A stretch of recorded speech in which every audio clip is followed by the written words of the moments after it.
Hello ladies and gentlemen, welcome back to the channel. I have a very important video for you today. All beginners should learn this, even intermediate players should be learning this key feature in chess.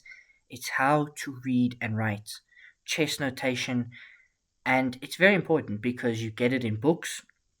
We've done book reviews and they use and rely on chess notation heavily. It's the easiest way to communicate moves from a board without having the board there and saying, I moved the pawn over here. So it's very important. I've got my notation book from the recently concluded South African Chess Open, and it's just filled with pages. So, chess notation, writing it down, and I've got something cool to show you. I built a website. How to read and write chess, your beginner's guide to chess notation. I don't know if I'll put the code in the description, otherwise I will try and find a way to make this available. I might launch the Maverick chess website. But this is how to read and write chess, your beginner's guide to chess notation. So we start off with the notation basics. You're given a board. Let me get a board. I've got one there, but I'm going to get a different one that's labeled.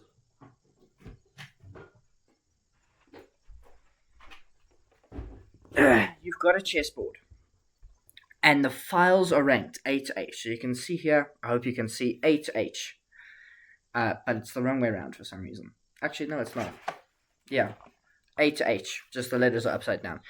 And then the ranks are 1 through 8. So white starts on the first two ranks, black starts on the last two ranks, 7 and 8. And then you need to know that the pieces go in their particular order, the king's on the E file, queen's on the D file, etc., etc.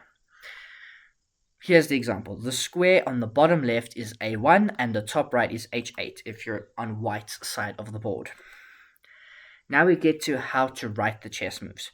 So you always generally start off with what piece has moved. So we use a letter to represent the piece and the destination square. Here are the piece codes. King, queen, rook, bishop, and then knight we use an N because we can't use a K. K is for king. And no one really pronounces the K in knight, so we use the N. And then pawns, they don't have a letter. You just write the square. So the examples are E4, pawn moves to E4, knight F3, the knight moves to F3, and then queen takes D5. So a capture is indicated with an X. So queen takes D5. So queen captures whatever was on D5. Common notation examples. Here's a very famous sequence that we've all written down. Move 1, E4, E5. Move 2, knight to F3 from white, knight to C6 from black. Move 3, bishop to B5. This means the Roy Lopez opening. The only other thing you will need to know is castling. OO for kingside, OOO for queenside castling, because you've had to move 3 pieces out the way. Kingside, you've had to move 2. The only other thing you may worry about is promotion and en passant. And we're going to have a look at tips and tricks first. Always write moves from white's perspective. I don't know why that is. Use plus for check, so queen h5 check, and then use hashtag for checkmate. And then if you want to annotate your moves later, I don't recommend doing it during the game. You can use an exclamation mark, question marks, etc. Brilliant moves, double exclamation mark, great moves, etc., etc. You can annotate it on the paper. The only other thing you may need to worry about is pawn promotion. When a pawn promotes, you will write like E8 equals, and then whatever the piece it promotes to. So E8 equals queen, E8 equals Q, and then if it's check or whatnot. And en passant, let's say it's the E pawn and it's capturing in the D file. You would say E5 captures D6. Hope that makes sense to you. Look, get a board out and write through it. Look, I built this little thing. Hopefully it'll be available to you. Hopefully this short thing about notation basics is crucial. Because it's really nice as well. Because if you're playing an over-the-board tournament, you write down the notation. You can do what I do. You keep the notation, you input it into the computer, and then you can run analysis of your over-the-board games. So if you're playing games at school, if you're playing at a tournament, you get the notation pieces of paper back, and you write them down. Generally, a notation book. I've got this one because there's still a couple pages left, I think. Have I still got a page left? Oh, this might be the old one. Let's get this one.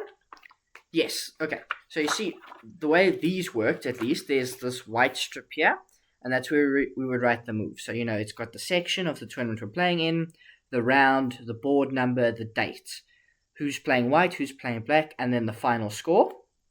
The column for white's moves, the column for black's moves, and the move number, and then etc. white and black, and then you both sign the score sheets. Notation is very helpful, particularly at tournaments, because if you both sign the sheet, you can't argue the score later. So if you both write down that white won, then if for some reason it's input wrong, they've got proof that black didn't win or it wasn't a draw because you both signed the score sheets. So that's really helpful. Oh, I got attacked by a cricket bat. It slipped and fell. Yes, and then as I was saying, you've got this white strip on top, but then it works like folio paper, I think that's how you pronounce it. And then the moves get put in then on this blue piece of paper on the back. And this is the part you keep. You hand in the white piece to the arbiter's table. That's all you really need to know about chess notation. I hope that wasn't too fast. I hope it made sense to you. I will try and make this website available to those of you who are interested in it. This was how to read and write chess. The basic skill every chess player should know.